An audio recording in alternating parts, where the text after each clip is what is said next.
इधर उदयपुर में सतत विकास के लिए G20 स्थायी वित्त कार्य समूह की दूसरी बैठक आयोजित की गई। 2 दिवसीय इस बैठक में कई महत्वपूर्ण मुद्दों पर चर्चा हुई। साथ ही शून्य कार्बन के विकास के लक्ष्य की आवश्यकता पर भी जोर दिया गया।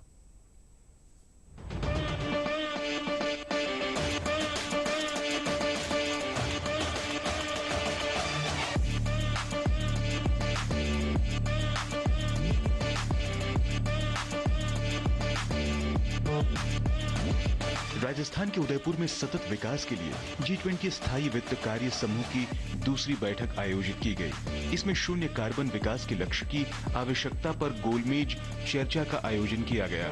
इस दौरान हरित वित्त मूल्यांकन और हरित वित्त के लिए एक पारिस्थितिकी तंत्र के विकास की आवश्यकता पर भी चर्चा की गई। जलवायु को उनके मुख्य कार्यों और क्षमताओं में एकीकृत करने पर विभिन्न देशों के वित्त मंत्रियों के दूरदर्शी नेतृत्व ने इस विषय पर विस्तार से चर्चा की।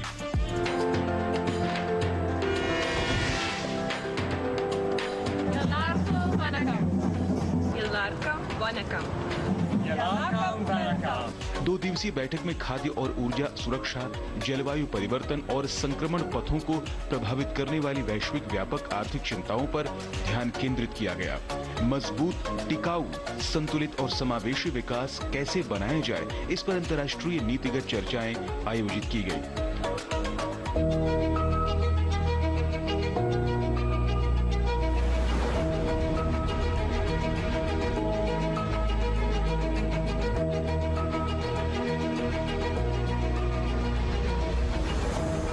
G20 पर्यावरण और जलवायु स्थिरता कार्य समूह की दूसरी बैठक में G20 देशों के बीच भूमि क्षरण को रोकने, इकोसिस्टम की पुनर्स्थापना और जैव विविधता को समृद्ध करने के कार्य में तेजी लाने, एक सतत और जलवायु के अनुकूल नीली अर्थव्यवस्था को बढ़ावा देने और संसाधन दक्षता और सर्कुलर अर्थव्यवस्था को प्रोत्साहित करने पर सकारात्मक विचार विमर्श हुआ।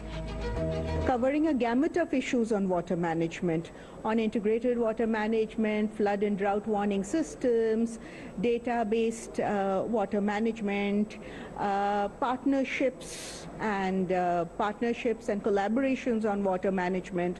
So a whole range of issues, water and energy nexus, and I think this is a unique opportunity for us to learn from each other. G20 सदस्य देशों ने नई भावना के साथ पर्यावरण और जलवायु संकट से निपटने की दिशा में अपनी प्रतिबद्धता को बेहद जरूरी बताया।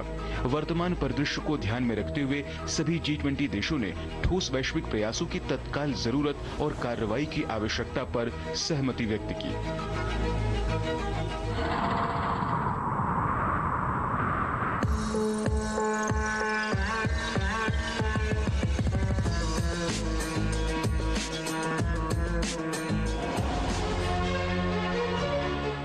व्यापार और निवेश कार्यदल यानी TIWG की पहली बैठक के दूसरे और तीसरे दिन प्राथमिकता के मुद्दों पर चर्चा की गई। G20 सदस्य देशों ने गैर शुल्क उपायों की व्यवस्था में पारदर्शिता को एकीकृत करने और दुनिया भर में मानकीकरण निकायों के बीच सहयोग के लिए सामूहिक कार्रवाई की आवश्यकता महसूस की। G20 के सदस्य देशों ने यह भी गौर किया कि अनुमानित क्षमता का निर्माण करने और स्थिति के अनुसार बदलाव लाने की क्षमता को बढ़ाने के लिए GVC का मानचित्रण आवश्यक है। मुंबई में आयोजित की गई कार्य समूह की 3 दिवसीय बैठक में G20 सदस्य देशों, आमंत्रित देशों, क्षेत्रीय समूहों और अंतर्राष्ट्रीय संगठनों के 100 से अधिक प्रतिनिधि उपस्थित रहे।